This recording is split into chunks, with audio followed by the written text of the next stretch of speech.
Okay, so good evening. We are talking about the misconceptions about teaching grammar.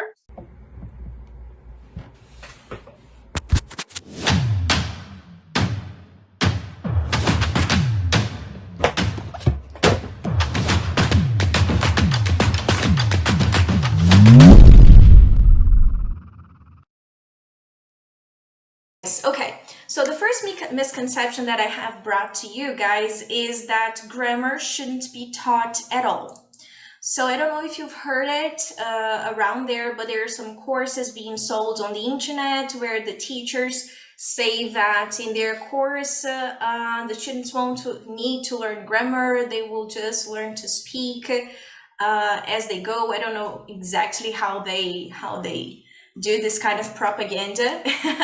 So there is a belief that just by reading, listening, and speaking, students can pick up on grammatical aspects.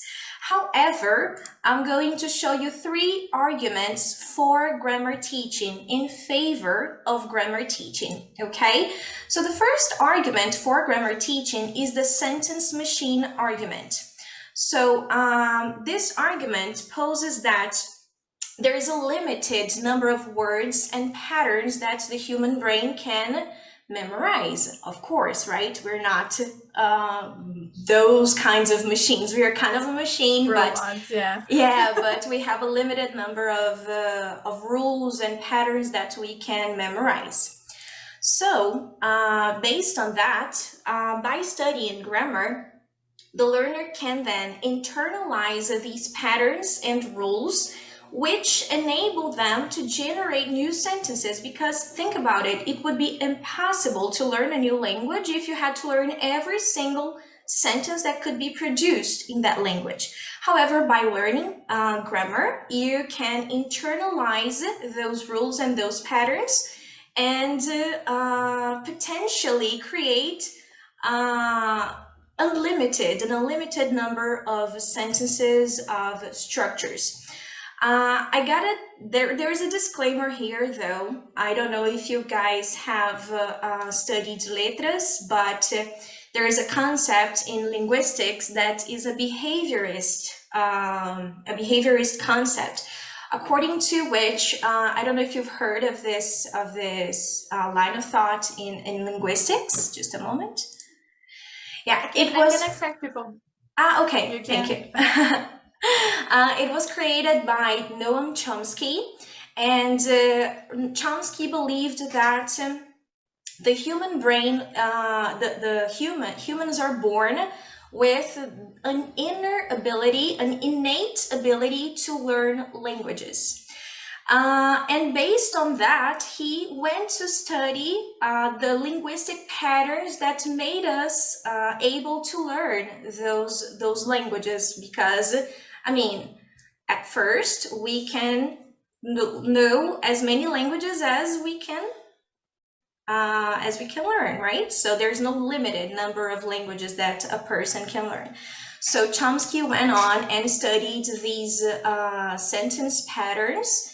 And this is the sentence machine argument is a kind of a behaviorist argument, and some people invalidate this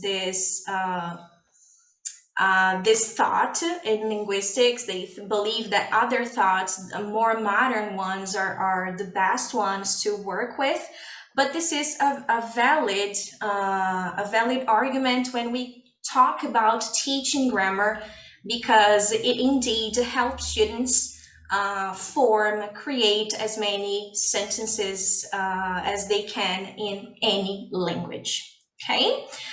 Well, the second argument that I'm going to introduce to you, just a moment, please. Okay, so the second argument is the fine-tuning argument. So what is this argument about? This argument, according to this argument, grammar provides greater subtlety of meaning than the sheer lexical system can do. What does it mean? If I say, me want sweet, you are going to understand what I'm saying, right? I am saying that I want something sweet to eat.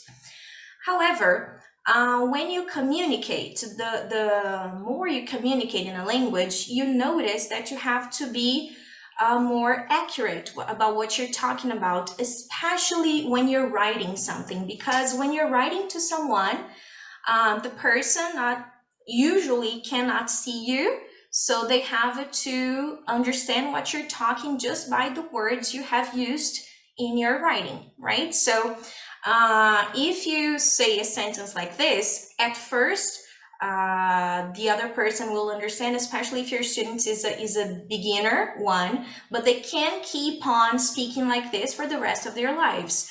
So this is what I talk about, fine-tuning. So they have to use the words, the grammar, the language in general, in their favor, so they can communicate whatever they want to communicate.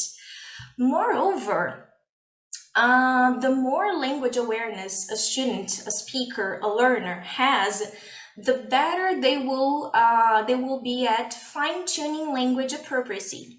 For example, I'm talking to you here in this live broadcast, right? But let's say that I meet up with some friends at a bar. Of course, I will not talk to my friends. I mean, if they speak English, if they're native speaking English speakers, you know, or if they're foreigners, I'm not going to speak to them as I am speaking to you here, right? Because there needs to be some sort of appropriacy. So that's what I talk about, appropriacy. So the more grammar you know, the more you'll be able to fine-tune language appropriacy depending on the context, the communicational context you find yourself in. And the third argument that I have brought for you here today, just a moment, is the fossilization argument. So probably you're already familiar with the concept of fossilization, right? So fossilization is when a student reaches a plateau and they can't go beyond that plateau. So let's think of learners who have a self-taught inclination, which means they are easily self-taught. They don't need, they find it hard sometimes to have teachers to guide them through the way, so they self-teach, right?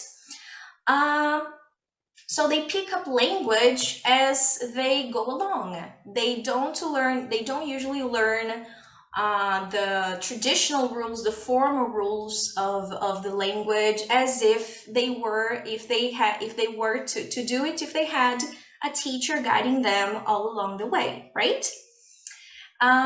So this puts them at risk of reaching that plateau I told you about, that fossilization, which impedes them of going beyond that plateau. So it means that their linguistic competence will get fossilized. So research suggests that those who receive no instruction tend to suffer from fossilization earlier than those who do receive it. And here I'm not saying that those people who don't receive instruction will not suffer from fossilization. No, of course not. You know, your teachers, that there are very different people out there, very different learners.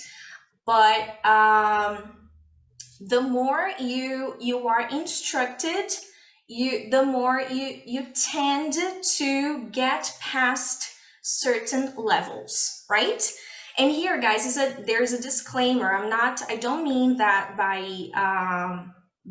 instruction that this person should be taught by a teacher. No, they can still be self-taught, but have instructions. But it is harder because a self-taught person usually learns through things they're familiarized with, right? For example, if you're interested in personal finances, so probably the vocabulary you're going to see will be about that, and the grammar that you will need to understand will surround that environment, right? But you won't go any beyond that. So here, that's why I'm talking about this plateau. So for example, this person who enjoys talking about finances, personal finances, probably won't learn how to write a letter of complaint, in which you should be quite formal, right? And you should use a certain language range that probably just talking about personal finances won't do. Okay, Yeah, so I this have is about facilization, Pachi. We have a problem because some students, they can communicate, right? But they keep committing the mistake 100 like forever and ever and ever and ever, because they are already used to that. So they don't even know that that's a fossilized error. And that's a problem because he thinks, no, but I'm communicating. So here I'm talking. I don't need to know grammar because I'm talking. I speak, people understand me. And okay, but you were speaking wrong. So that's a problem because they think it's okay because they are already used to that, right? Yeah, yeah. And one of our roles as teachers is making students aware of the problems they have. Because, I mean, of course, we should congratulate them whenever they do things right, they do good things. But we should also tell them, okay, you should maybe improve this or think about this when you're talking about this and that. For example, I have an A2 student. Today I taught her, and she still makes the mistake of saying, I have years old. This is a very common mistake that we Brazilians make, right? And students will probably keep on making this mistake for a long time because it takes time till they get used to the right pattern, which is different in English, right? Because most of the time they think in their own language and then they translate to English. And there's nothing wrong with it, by the way, right? This is the most natural way of you trying to speak a language. But I should, and I did tell her that she's making that mistake recurrently. So next time she talks about her age, she'll think about that. You know, okay, here I shouldn't use the verb have, I should use the verb be. And then she will then become more accurate because she will be aware of the mistakes that she has been making, right? Okay, Amanda, is there anything in the chat that I should respond? No, nothing for you to respond. They're Okay. saying like they're leaving, they're coming, and questions about that. Okay. Oh, you're already answering that, all right? Yeah. Thank you very much. Okay, guys, so now let's talk about conception number 2. And for that, I even placed a picture of a super teacher here. So conception number 2 is that only the teacher has the power to explain grammar concepts to students. Well, we as teachers tend to think, okay, I'm being paid for that, so it is my responsibility to teach students that. Of course, that is true, but maybe you should go beyond their expectations as well. Because if they know that they can do it by themselves, they might become more confident about the language they're learning, right? So now pay attention to this. Know your audience. Depending on who your students are and what their expectations are. And why am I saying this? Because if you're teaching a group of elderly people, probably this is not something they're used to. And they might frown upon a kind of teaching where you are not the one that leads, that guides the grammar concepts, the explanation of the grammar concepts, okay? So keeping that in mind, it is advisable that you let your students find out grammar patterns by themselves. So as I said, they will feel more confident if they know, if they learn, they can do it, right? And also it can be more memorable for them because, I mean, if the teacher explains the grammar concept, most probably the teacher will ask, do you understand? And they're going to say, yeah, I do. Sure. And then they will make lots of mistakes in the exercise. I'm not saying that if they learn the rules by themselves, they will not make these mistakes, but probably the rules they do notice, they will stick to them when doing the exercises, right? So it will become more memorable for them and they will become more confident about the language They're learning. Of course, teacher, it's your responsibility to guide your students. So let's say that you place your students in pairs, and so they can study a certain grammar topic, right? And they're going to study it together, and they're going to discuss it, and they will come up with the patterns themselves. Then you have to ask them what they got from what they have just studied, because you have to make sure they got the rules right, because sometimes they get some rules like, okay, with a she, today I taught another class like this, and I told my student to do exactly like this. He's an A2 student, and he's studying about subject and object pronouns. And I told him, okay, study the rules by yourself, and then you're going to explain them to me. And then he started studying it, and when he started explaining that to me, after he had read it, he told me, okay, I think that with he, I should use her in a sentence, like he, something like that. He always lends her money. I don't know. You know, that it makes sense, right? He and her, of course, it's the same. Yeah. I've never thought about that. Yeah, but it makes sense. Yeah, but I told him, okay, wait, not every time you have her, you're going to have him, he, and vice versa. And then I explained to him what the rule was really about, so he could really understand the rules being presented, right? I know that in that class, I challenged him because he's an A2 student. But this is exactly what I wanted, to know how much he could understand from what was written there for him. Because it is also our role as teachers to incentivize students to read and to interpret what they're reading. An A2 student probably has difficulty reading and understanding, of course, but the book, it is appropriate to their level, to their language level, you know. So this was not something impossible for him to do. So every now and then, you know, I'm not saying that you should make out of it a habit, but every now and then trying to make a bit of a change in your way of teaching grammar might be something good, even to spice up your students' learning, because they might think like, okay, I think I always learn the same way. There's nothing different here. It's always the same thing. So, you know, he really needs to pay attention, right? He's not like only listening. He has to pay attention. Otherwise, he won't be able to have an opinion, to see what he thinks, and to find out a way to answer that, right? That's it. So, we are not the owners of the reason. We are not the owners of the rules. So it is nice to know that, and also it lifts off the burden from our shoulders, you know, because we carry a big burden sometimes being teachers, because it's a lot of responsibility, right?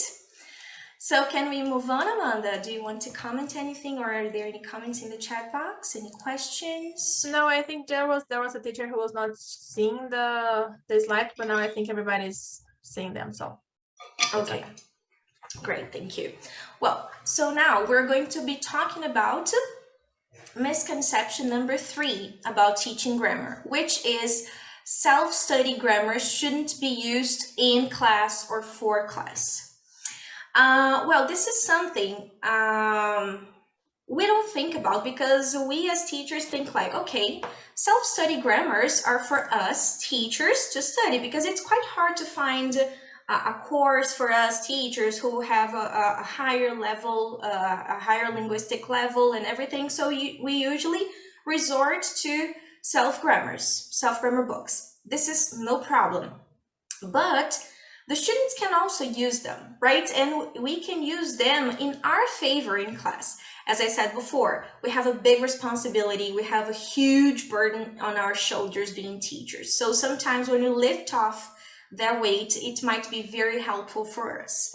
So again, you should not make out of it a habit, because I mean, you're there to teach your students, but every now and then to do it, it might be a nice idea, right? So for example, let's say that you notice that your students, or most of them, have been making the same mistakes or the same mistake. And this is not something that fits in the syllabus that you're teaching at that very specific moment, because you're either ahead, because usually you're ahead, of the error they have been making. So something that you can do is to assign that specific grammar topic as homework, to assign that for them to study. Of course, you should bring that prepared beforehand, right? Because a good teacher always prepares him or herself, and you should assign that for your students. But you might say, oh, but my students would never study that by themselves at home. Again, know your audience. Probably, if they're teenagers, yeah, they won't do it. You shouldn't even try, because otherwise it will be a waste of time for you, okay? If that's the case, you can place your students in pairs in class so they can study the grammar topic together, and they can work out the rules together. This way, they will be trying to figure out things by themselves, using language in a different way. And you, as a teacher, depending on their level, should always watch them, so you make sure they're speaking in English in class, especially if they're intermediate. So it's not acceptable that they speak in Portuguese for that purpose, right? The words are all written there, so there's not a reason for them to speak in Portuguese. And after they study those grammar rules, the teacher doesn't go over the rules yet, but they do the exercise, one or two exercises together, and they can peer check their answers. If they do the exercises together, you as a teacher can make different pairs, and the new pairs are going to peer check their answers. Again, using English, right? One more opportunity for them to use English. And also, when they discuss the rules, when they discuss their answers, they will feel that they're kind of free, to speak the way they want. Because if they talk to the teacher about it, probably they will be too careful to say things, because you're an authority in the classroom. But if they're doing that with their peers, with their classmates, they might feel more comfortable to do that, and again, it might be more memorable for them and more effective, because one will teach the other, and the students won't feel like, okay, I make mistakes all the time, my teacher always corrects me. So it might be nice to have another person, in this case another student, to correct each other and to learn from each other, so they can know that they're also able to do that by themselves, that they're not you know they're not stupid or anything like that, because some students do have this problem, right? That they make too many mistakes and so on. That's true. Yeah. So any comments so far? I'm just going to check the chat box. Yeah, you're all listening. We are assuming you have no questions. You are getting everything right and clear, right? Everything making sense. Nobody has anything to say against it. Okay. Yeah, if you want to ask something, or if you want to comment or to disagree with me, okay, please feel free to do so. You can do it in the chat box by typing it there, and then we can discuss it, okay? Don't worry about it. Okay, so since there are no more messages there, let's go to the next misconception. Which is the teacher shouldn't. Oh, okay. There's a person here. Hey, wait. Okay, go ahead. We're waiting. Okay, I'm waiting. No problem. Maybe she's typing. I almost gave you a spoiler. Can you repeat about the target audience is adolescents? Yes. So I was talking about self-study grammar books to be assigned as homework for your students to study them, right, as homework. But probably if they're adolescents, they won't do it at all. They will they will laugh at your face and just go home, right? And they won't do it. So if that's the case, I recommend that you put them in pairs in class so they can study it together and make peer correction and do exercises together, so they might be more comfortable with it.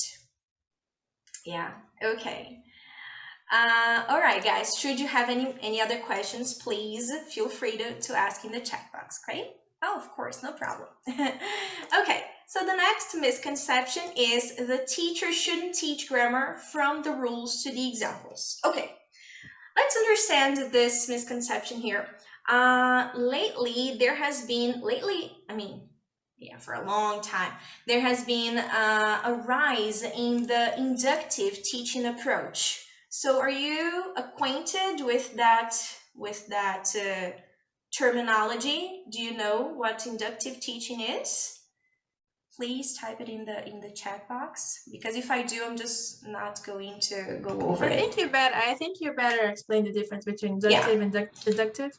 Yeah, okay. So they said she can't remember. Right. So inductive teaching is a type of teaching that is opposed to deductive teaching, which means that if you teach inductively, your students, you show first, you show the examples, and then from the examples, the students extract the rules, right? Kind of what I was talking about before. And the deductive approach, in turn, it is based on the idea that first you present the rules to the students, and from the rules you show examples so they can visualize what you're explaining. That's basically the principle between of these two approaches. And there has been a rise in the inductive approach lately because for some students, for most students probably, it might be more fun and more meaningful to learn inductively, right? However, as I said before, know your audience. So depending on the type of student you have, it might not be that interesting. I used to have a group of 2 elderly women last year, and if I presented to them the inductive approach, they would just kill me. They would say, okay, goodbye, you cannot teach me. Because this is not what they were expecting, because they come from a different generation where they expect different things from a class, from a teacher. Of course, everybody who to enrolls in a course expects something from that course, right? So I know that those students didn't expect to learn like that. So in that case, the inductive teaching wouldn't work for them. And the deductive teaching worked pretty well, thank you. I worked with them for a long time, only through deductive teaching, and they developed a lot. And they're elderly students, and we tend to think that elderly students, they fossilize, they get fossilized, and they have problems learning, but they did help learn very well.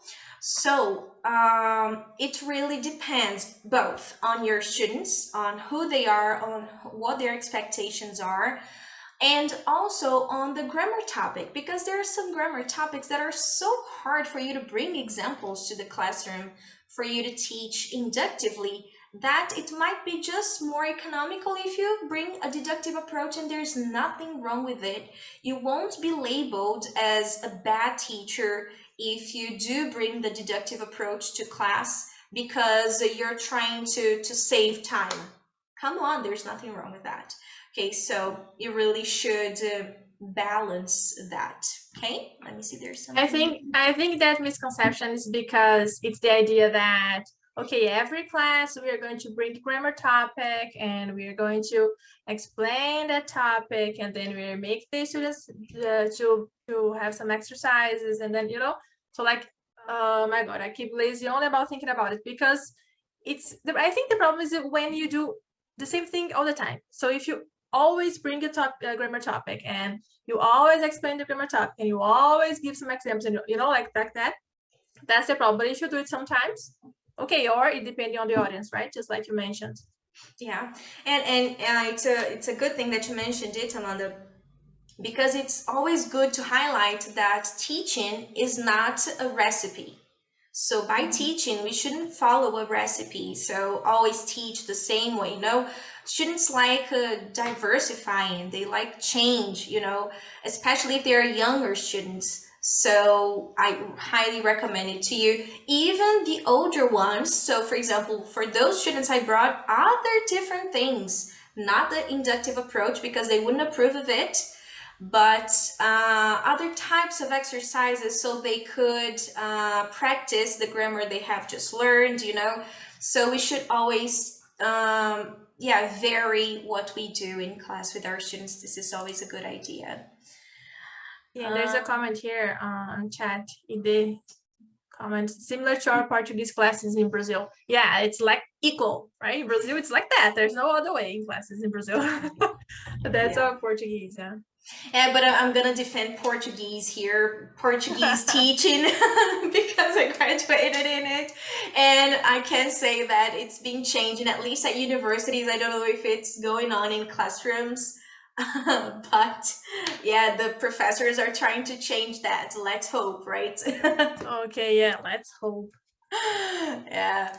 Okay, girls and boys, and now I'm going to bring to you misconception number 5, which is which is accuracy should precede fluency. So accuracy should come before fluency. And here I have a list of reasons for that being a misconception. So the first reason is that making mistakes is a part of the process. You were not born teachers. Probably English is not your L1, is not your first language. So probably if you try to remember the process, your learning process, you'll remember that you've made lots of mistakes and you have come to learn English, right? So it's just the same with our students. So making mistakes is just a part of the process. As I mentioned before, my A1 student who makes the age mistake, I have 9 years old. She makes this mistake, but I don't stop her from speaking. So, I mean, they should be making mistakes. It means that the process is working for them, right?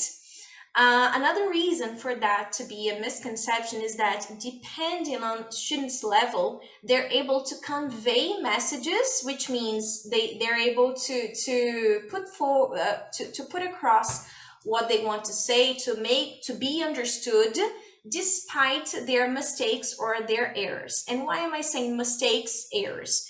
Because an error is a mistake that you make, but something that you have learned before, like the age thing. She knows this rule. This is an error. She's not making a mistake. But a mistake is something that she has never heard about, and this is totally new for her. So then students will be making mistakes, right? But even though they make mistakes or errors, they can be understood. And again, there's no reason why we should stop them from speaking, from trying to communicate just because of those errors. We should call their attention to those errors or to those mistakes. I mean, if there are mistakes, I actually don't advise you to call their attention to them, because otherwise they might become anxious and think that they don't know anything about the language and blah, blah, blah. But if it is an error and you point it out to them, it might be good so they can so they can have self-awareness. This is very important in the process as well, right? Another reason for that to be a misconception is that in that sense, only now I'm going to compare language 1, L1 acquisition with L2 learning, okay? So in this case, it's very similar to L1 acquisition. For example, think about a child that is acquiring their L1, their first language. So this child will make mistakes. They will say things wrong. So for example, they might say, I eat me chocolate, for example. And they might mean, I ate my chocolate. And the mother or whoever is looking after them might say, oh, you ate your chocolate. So the child is going to notice at some point that the past of eat is ate, and they will internalize it and they will start using it, right? So you don't stop the child from speaking because they're making mistakes. They just go on, they just keep on speaking despite their mistakes. So that's the same with your students. Again, now I'm talking about mistakes because these are things the students haven't learned yet and they shouldn't worry about it. You shouldn't make them worry about it because otherwise they'll just get anxious, right? And probably lose confidence. So this is not something that we teachers should do. Another reason for that is that I think that from everything that I have said, you can understand that postponing fluency until the student achieves accuracy might be counterproductive. Can you imagine that every single mistake your student says, you say, okay, stop talking. You suck at this. No, no more talking. You're just going to talk when you're good at it, when you make no mistakes. It's impossible, right? We want our students to learn. They want themselves to learn. Again, their expectations. So someone joins a course expecting something from their course. Why should someone join an English course? Either to learn to speak, to communicate in wherever situation they are, or to read, because there are many students who just want English to read, but anyways, they want an outcome out of that course. So they have expectations, right? So you should live up to their expectations. So if you postpone their fluency until they achieve accuracy, you're not going to help them. You'll just be discouraging them, right? Do you think that's like the same idea of overcorrecting the student? Because okay, we're not going to tell him, I believe, right? Like stop talking so abruptly, of course. This is you're giving example, of course. But I mean, what about the overcorrection? Like all the time the teacher is correcting, like correcting, and do you think that's the same idea? The student's going to feel not comfortable about well talking? Yeah, I guess so. We should choose our battles in life and as teachers. So if the student makes the same recurrent mistake, this is something you should point out for sure because again, self-awareness, right? They should acknowledge what they have been saying wrong or doing wrong. But every single mistake being pointed out might really make them feel demotivated. I guess so. So for example, if your communicative goal in that class is to make your student understand a dialogue between two friends who are planning on going out together, and then so the student can produce this invitation context, it is more likely that you should correct the mistakes that he or she is making towards this communicative goal than other small things, other small details. So you should correct the structure. For example, how about going? So this you should correct this ing form after how about, because this is exactly what you're talking about. But if your student is talking about asking a question about something and they make a slip, they make a mistake, I mean, should you really correct them? Try to count the number of errors you have pointed out in that classroom and in that class and try to, balance it. So it is more of a feeling. I think that is of there's not a rule of thumb for that, but yeah, we should have that feeling as teachers. Yeah, and sometimes you really get like not confused, but you really have to choose because sometimes it makes like 3 or 4 mistakes in a sentence, and you have okay, so just a sec, let's just rewrite the sentence because the sentence, well, it's not being good enough. So you have to choose, yeah. So like this detail, and then he corrects, and okay, that's pretty good. It's a Mm-hmm. comment that there's a comment here. But if you don't correct them, an error, it can become a fossilized error, right? Yes, you can. But there are some errors, Tachi, that they know the error they have made. For example, students who B1 students, right? They already know the past simple. They learned it in the A1 level, on the A1 level, A2, and probably B1 again, if they have passed this point. They know that they should say I ate instead of I eat.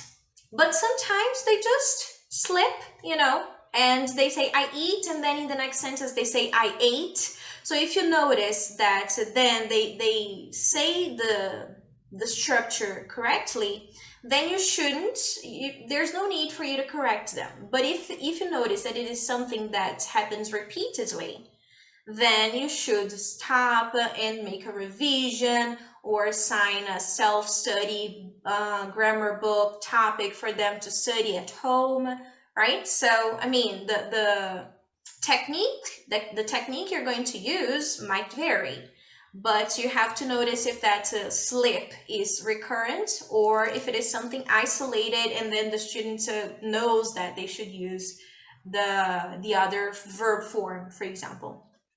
Yeah, and also the fossilization, it's not something fast, right? It's not something that happens in 1 or 2 or 3 classes, or 1 or 2 or 3 times that the student say something. The same way he takes some time to learn to know how to say something correct, he also takes some time to understand that as wrong. So for example, if he commits a mistake and you don't say anything, probably next class he will change that sentence. Like sometimes he's going to change the mistake, and you're going to think, okay, but last class he said like that, now he's saying like this, because he doesn't know. And he's going to keep trying to make it correct, and he's going to say anyways. So even the fossilization takes some time, the same way that the correct way takes some time.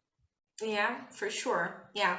So pointing out mistakes is something that that might be kind of delicate, right? But errors, we should be attentive to them. I agree with you with that. She made some other comments. I'm kind of strict about that. I'm not saying I overcorrect, but if my student in A2 B1 and is A2 B1 and is still saying she has 24 years, I'll keep correcting him. Okay, no, me too. If something like that, yeah, me too.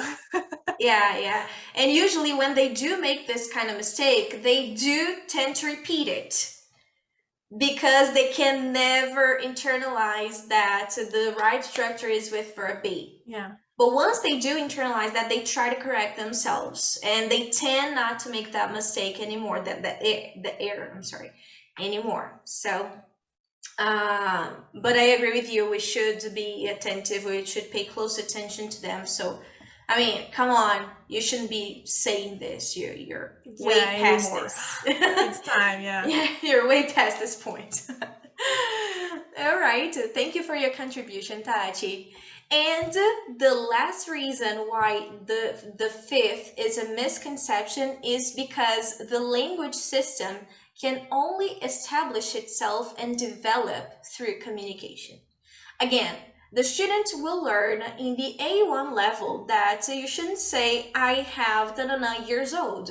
You should say, I am years old. But they will keep on making this mistake on and on and on and on again. So they will just internalize the language system towards that matter once they have tried and made mistakes. So, I mean, there's no way for you to reach accuracy without fluency. So, for example, if you teach something for the first time to your students, the final S in the simple present for he, she, or it, right? They will not pick it up at first. They will make mistakes about it. Only when you're doing an exercise where you say, please, with he, she, it, use the final S, probably they won't do it. And in real life, when they're talking to you, they won't, right? So my tip here is let them go, keep going, but sometimes remind them that they shouldn't be talking about that. They shouldn't be talking like that. And again, see how many times you have corrected your student, because sometimes it might get dull for them to get corrected all the time. So for example, I myself At the end of every class of mine, I mean, throughout the class, I take notes of the students' errors, and it's all there. And then at the end of the lesson, I show them, okay, so this sentence here, can you please help me correct it? Oh, or how should I say this in English? Because usually there are things they already know. So when you say, oh, can you help me? How can you say this? You're giving them more confidence. Okay, you made this mistake, but you can do it. You're able to do it. So this is another way probably for you to correct your student, right? Someone said something here. You there? Teacher can talk with students about when the TT will correct those errors during class, right? TS being teacher, right? About Yeah. when the teacher. Teachers can talk with students about when the teacher will correct those errors during. I Okay, think now I that get it. what was is this what you were mentioning right now? Like, Yeah. they're going to say, okay, I'm talking about the error, so don't feel ashamed or embarrassed or anything. Yeah, this is great. My students already know this. This is already a routine for them. So at the end of every class, they know they will get corrected, and this is normal. It happens to every single student of mine, from A1 to B2 students. And they don't get ashamed of it. And another way to make them not ashamed of it is to pick up some interesting bits of language they said, something that might be kind of advanced for their level, and you can type it on your document. So you can say, oh, I really loved that you said this. Congratulations, you're doing very well. So, I mean, before pointing out the mistakes, let's look at the good part. So it might be a good way for them not to feel demotivated when they get corrected, right? Yeah, that's true, because we're always talking about making corrections, right, all the time. What can we do? But then, okay, what about the good side of that, right? Yeah, we should also highlight that, right? The students feel good, so the students can feel good about themselves. So Tati said, my only way to correct is to bring my chicote to my classes. Oh gosh, yeah. I mean, this is not fun being corrected, I know that, but it's a kind of a whip. But it's necessary so students don't get fossilized, right? Don't reach that plateau we were talking about, right? So, guys, do you have any questions? Anything you want to comment? I mean, you have already made some comments here. I really enjoyed that and made questions. But is there anything else you want to share with us, or you want to ask from us? We're open. So please type it in the chat. You can type here. Yeah, in the chat. While you do that, we are going to tell you that we have a course, right? A grammar course. It's starting on March 7th. So it's coming. It will be a grammar course on how to teach grammar. So it's amazing. It's going to be live, right, on Mondays at 8:30. And it has a special price until Saturday. So until the 12th now, because today is 7th, right? Yeah. So until Saturday, we have a special price for you. You can, you have installments. So it's 168 in 6 installments, okay, if you get in until Saturday. It's 27-hour course, so it's a huge course. It's a life-changing course. It's amazing for you to know everything on how to teach grammar. Yeah. Okay, so it's good for teachers that teach classes and one-to-one classes. Okay, so both kind of. Sorry. No, I was going to mention that in this course we're going to talk about topics that are not usually taught at college. So even if you did letras course, at college, you'll be able to benefit from this course, because we'll teach in a different way that college doesn't. At least I'm talking about the college I went to, right? So I did letras myself, and I didn't learn most of the things that are on this course. So it it is going to be a great opportunity for teachers. Yeah, English it's teachers.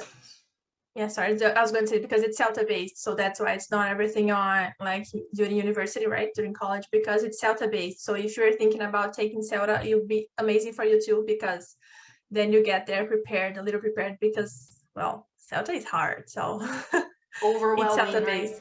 Yeah. Yeah. Okay, I guess no one has No any questions, I believe. comments or questions. Yeah. Oh no, there's something here. Um, do you use the book Grammar in Use? The one I showed the cover here, right, today. Let me show the cover of that book again. Yeah, I don't use it a lot. I have it This here, one. but usually, where it's not showing. Isn't it? Yeah, no, it is. Okay. I mean, for students, I mean, to indicate to students, it's okay because they can practice. I have used it to practice, like to train exercises. Yeah, so I use it to use with students during the class. But then now I think it's too plain for me, so I don't use it anymore. And for me to study, I prefer other grammars. But for indications for students, I think it's okay. I think it's good. Yeah, it's not too deep, right? I mean, depending on the level. And students can get a good amount of knowledge from that. So I don't use it with my students myself, but it is a good start if you intend to make your students more autonomous by studying some grammar topics by themselves. It is a good book. This is a very good book title that is a bestseller among English learners. Yeah, because for sure it's well recognized. Yes, yes. Okay, so I guess No no more more questions? questions. Sure then. Oh, we have Alright. more lives, okay, coming. So next Monday and next Monday we have more lives. They are all going to be here on Zoom because we are going to have presentations. And let me check the other themes for next lives. So we are talking about how to teach grammar in a fun way, okay, next Monday, because, well, not to be boring. And the last one is how not to teach grammar. So amazing topics. Yeah. I have one question, ladies. Sorry for being late on asking. That's okay. Is there some time? Sure, go ahead, Maria. Let's go. Yeah, sure. We're still here, so there's still time. Yeah, so while Maria Amélia types it, Mala, okay. Mala is a student from Bois. She's already in. Yeah? Go ahead. I'm gonna be Okay. very quick. Go ahead. Tell me, Pash, go ahead. Why she types. Okay.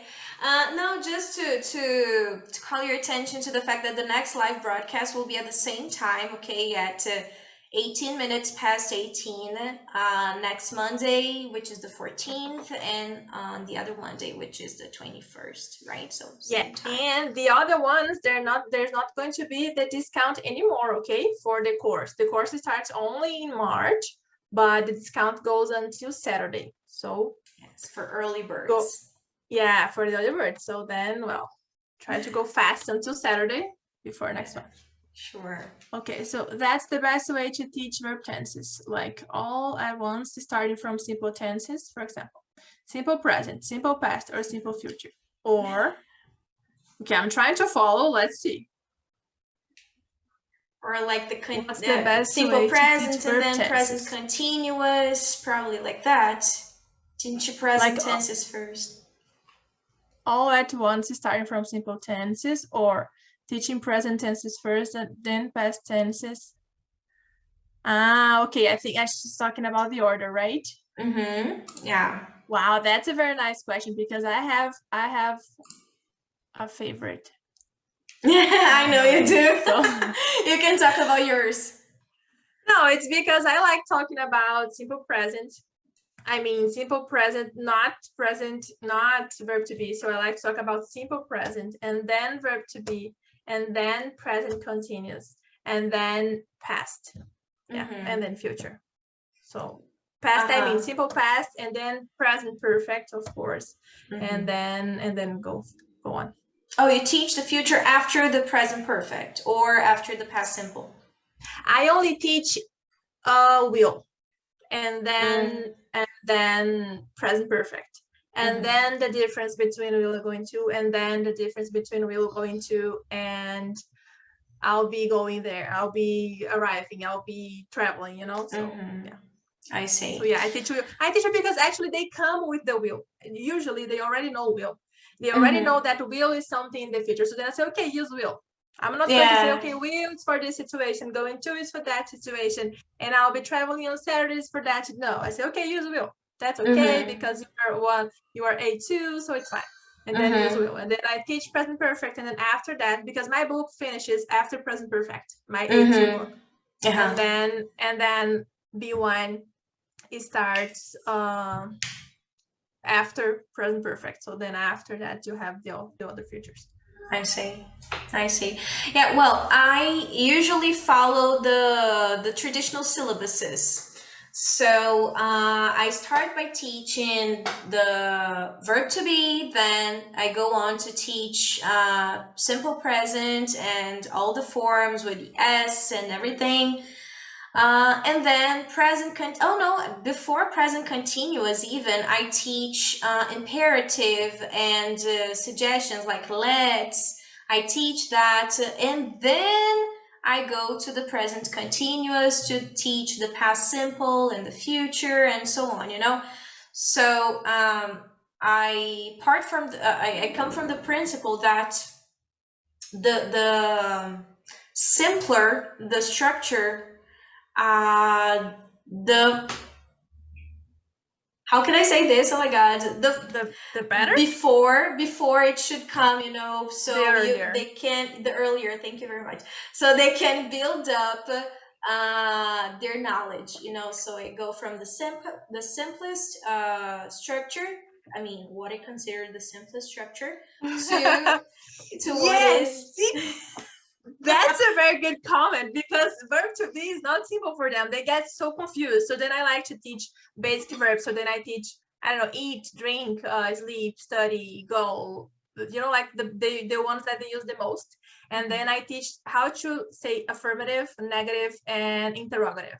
And then they know how to communicate at least, because okay, if they're gonna say I fat, okay, I fat, I tall, okay, whatever, I don't care. But they can say how much is how much not yet. But they can say, okay, I like that, I don't like that. Do you like that?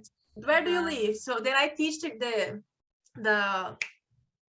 oh my god, where, why, when, which. No, the question words. I teach the question words, so then they are able to communicate a little bit, and then I put like simple the verb to be. And then I try to explain the logic, because they are already used with the simple present, you know. So then affirmative, negative, and interrogative, and then they come with verb to be, because then I say, okay, there's a difference. You're not going to use them together ever. Okay, they're different. So then I try to separate in their minds.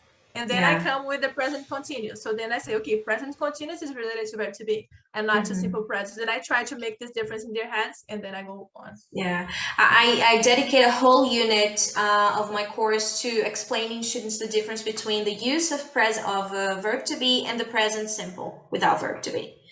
You know, so I mean, first I teach verb to be, then I teach the present simple, then I teach imperatives and everything, and then I go back to teach about the difference between present, oh my goodness, verb to be and simple present verbs, you know. So yeah.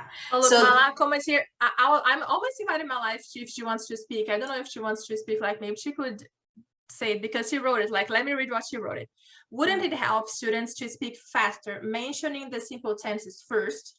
Then they can share simple facts from their childhood, mentioning their present and showing their future dreams and plans. It will be a very simple conversation, of course. Let me know if I'm going crazy here with this idea here. I think the problem of teaching them how to speak about childhood, present, and plans and ambitions and everything is that they lack vocabulary. You can teach all the structures at once, but they're not going to be able to use sentences properly because they don't have the vocab. I mean, that's my point of view. And I don't know if Mala wants to join. Like, do you want to speak? Can she speak? I don't know. Is she mute? I think she can. Let me think. No, I asked to unmute. I just asked her. Okay, can you guys hear me? Sure. Yes, hi, everyone.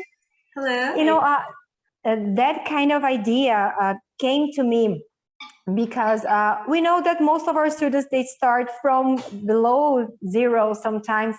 They can come to us with some old habits that we acquire in life when we start studying, and when we go to not so good schools, and when we go through not so good teachers, and they want to express themselves. And I have realized that some of them lack, I don't know, some of them come to me and they go, guys, I'm a little shy, I'm so sorry. That's okay, we are all feeling like that. No, for example, at the school where I work, the books follow exactly the same sequence as you guys were saying, from the present and past and blah, blah, and so on. And I feel like they want to mention some things from the past. And I was trying to put together the idea that we could help them express things in the future, things from the past and the present, even though they make mistakes, but giving them a few tips to start using these simple tenses could give them a little freedom. You know, like they can start actually telling something, because I feel like they get really stuck. We go deep inside a simple present and a few more grammar rules in that, and they get stuck. They can only mention things they do on a daily basis, in the past, long after that. You know, I would like to help them unlock those skills, like in the storytelling. Exactly, like in the storytelling. They will not know anything about the present perfect. Maybe they will need something from continuous tenses to start telling facts, but they can mix and match things from today, yesterday, and maybe tomorrow. You got the idea? You understand what I'm saying? Yes, I do. I think that's a challenge for you to do in a class, because they have so different like speeds. The students, they have different knowledge. I mean, like, so if you try to do that in a class, maybe you can say, okay, you can use this structure, because in a private class, like when I one-to-one, or me and a couple, like small group, right? I say, okay, you can say that. If they want to say, oh, I eat chocolate, I eat a delicious dessert on the weekend, and I said, okay, so I have to say I ate. I don't have to say, oh, look, you have all these strokes. I say, okay, you have to say ate, and then I write, and then he says, oh, it's different. Até. Yes, até. Okay, so it's ate. Yeah, I ate. So then I teach. I say that. Even if you want to say a negative, I say, okay, instead of don't, you have to say didn't. I tell them. That's it. I don't have to explain everything. So then I kind of give them this freedom of saying the sentence. And if he reminds that, maybe he'll have that in his mind. And it's okay. When I come with the structure at the right moment, he would like already know that. So, but in a class, I think it's a challenge, because they will lack the vocabulary. Like you can say, oh, you have to say this and this, but then when they say, what happened on the weekend? Oh, he can't say I went to, he can't say the words, because you just taught the structure. And also they will not know the verbs. They can't say I ate and I went. What about the other? Because they need to have time to learn. So it's kind of hard. I think this is our anxiety to help them, to give them freedom. Right? Mati, do you agree? I see. Yeah, I do. Actually, I've just thought of the concept of scaffolding, where you teach students from the simpler structures to the more complex ones. And when I think about just teaching the simple, present, past, and future simple, and then returning to the present to show them the continuous, the past to show the continuous, and then the future again to show the continuous. I don't know at which level it might confuse them, because you might say, okay, do you remember when we learned about the present? Okay, we can also talk about that, but talking about things that we do as we speak. So, and then you have to kind of make a revision with them, and I don't know how economical it would be for you, for your lessons, for you to explain to them and for them to remember as well. So I mean, if you want to experiment with that, I've never heard of it, and I think it might be a great idea. But just off the top of of my head, I can think of this stumble block. So I really don't know, but I mean, you should try, I guess, and then tell us, And tell us. please. So I Because thought it would be a really good idea to do, as you said. I wasn't aware about the term of scaffolding. You said, mhm. Yeah, Patricia, scaffolding is scaffolding, scaffold. It's something that I don't even know the name in scafandro, Portuguese. Oh my god. that divers Scafandro é use uma to coisa? go. I think it's that kind of structure that divers use to go deep into the ocean. No, it's something that builders Scaffolding. go Oh. up to build constructions. Yeah. Oh, The okay, silver okay, one. I Hold got the it. facade, you know.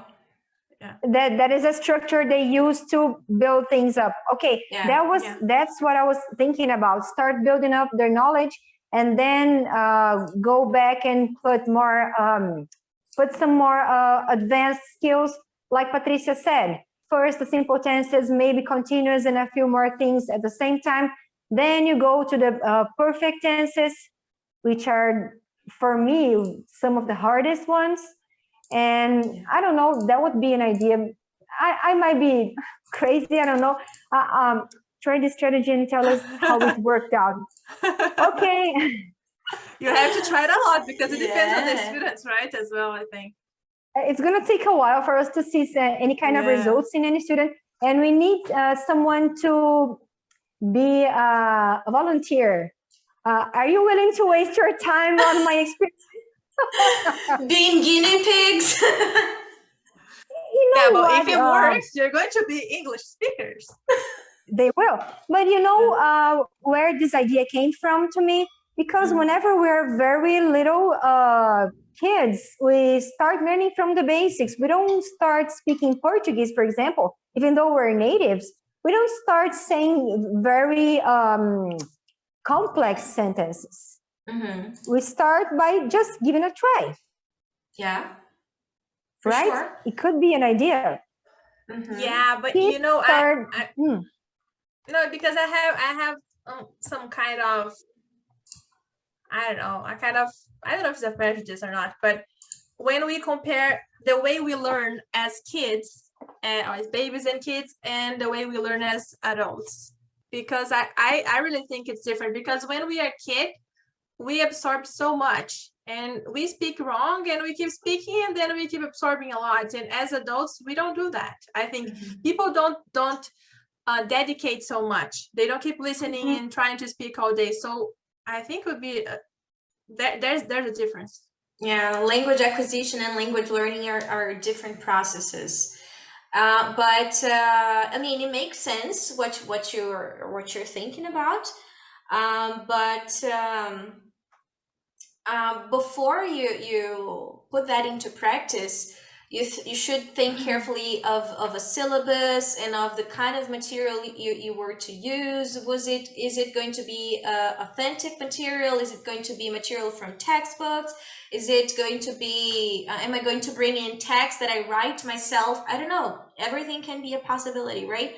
I've never seen a book. I'm saying this because I've never seen a book working like this. You know, it might work. I'm not saying that it won't, but language acquisition, I mean, when you learn your first language, it's very, very different from learning a second or a third language, because you need the system. That's what I was talking about, behaviorism, that all of linguistics, line of thought, you know. So you need the system. Of course, you're going to teach them the system, but not the same way as you teach a child when they are acquiring their first language.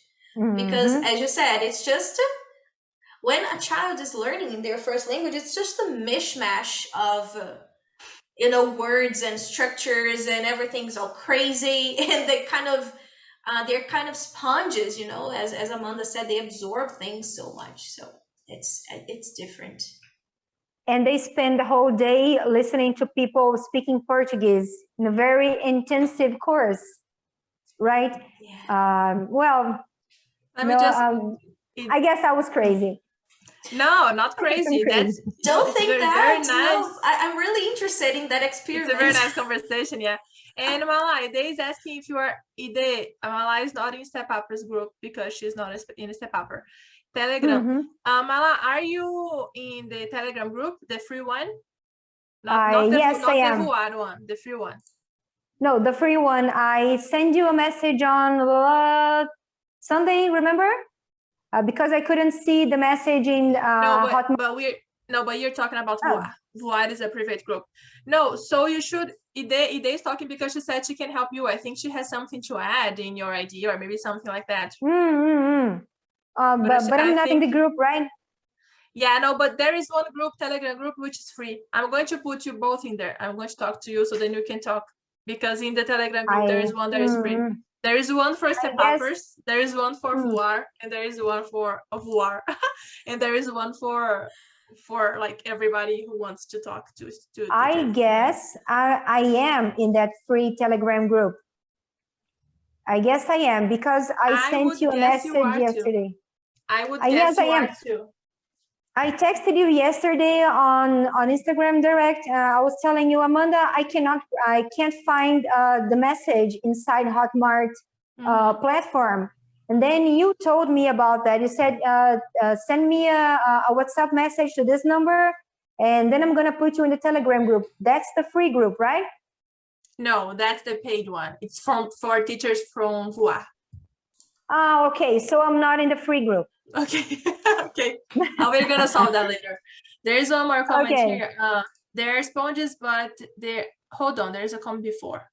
Language acquisition and language learning is different. That's why it's hard to raise bilingual kids.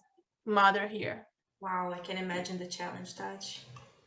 Yeah, they're sponges, but when they start going to school, they start to choose the language they're more exposed to. Yeah, very true. As we all, right? Yeah, that's very true. Ide is there. So Ide is in the Telegram group, right? Okay, the free one. Okay, I'm going to send you the link, Malas, so then you can talk. Okay, I have a problem with some subjects because I didn't graduate in English. I am a dentist, actually.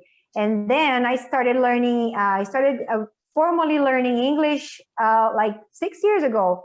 And everything I know, like 90% of what I know, I learned like a self-learner.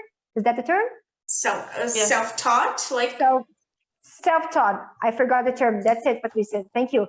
This is why I lack structure. This is why I lack everything behind the free speaking, you know? That's what brought me the crazy idea of teaching all tenses at the same time. Yeah, that's a challenge for sure. Yeah, it's a challenging idea. But not crazy. It makes a lot of sense. But I've never seen it. You're making me feel better now, Patricia. Thank you. Yeah, I mean, she's a teacher. Yeah, she's a teacher. Okay. Thank you guys for attention. I mean, no, because you said you started learning English 6 years ago. Like, you're so fluent. Yes, I was fluent before, but I decided to go formally and go to an English course here. I said I have a lot of blank spaces in my mind. There are some things that I cannot work with. I know how to make detours, you know, and how to get some, I forgot the term for that. I know how to make detours to say what I have to say. And then I took a level test, and the coordinator of the school where I work today, he said, if you go to the intermediate level, you're going to start like, you know, you're going to be really bored. So I'm going to put you on the advanced level. And then when I was there for like less than a year, they invited me to join the teachers team. Wow. And then I started studying, and the more I studied, the more I learned. And then nowadays I can teach. They say I can. I'm not sure if I really do. I can teach all the levels by using their books. I have never put together my own method because I'm not graduated in English, like I said before. But I feel 90% confident to work with the books I have. Wow, that's awesome. It's been almost 6 years since I started working there. Wow, Okay. great work you've done. I guess I did. And that's life. That's what life does with us. Does to us. Sorry. Yeah, no, you're great. I mean, I'm just really, really interested. I just got really interested in knowing this because your English is so good. All right. Thank you for your contributions, Mala. It was really, really helpful because bringing in something that we have never thought of and mixing up everything we know is great for everyone, I guess. At least for me, it is.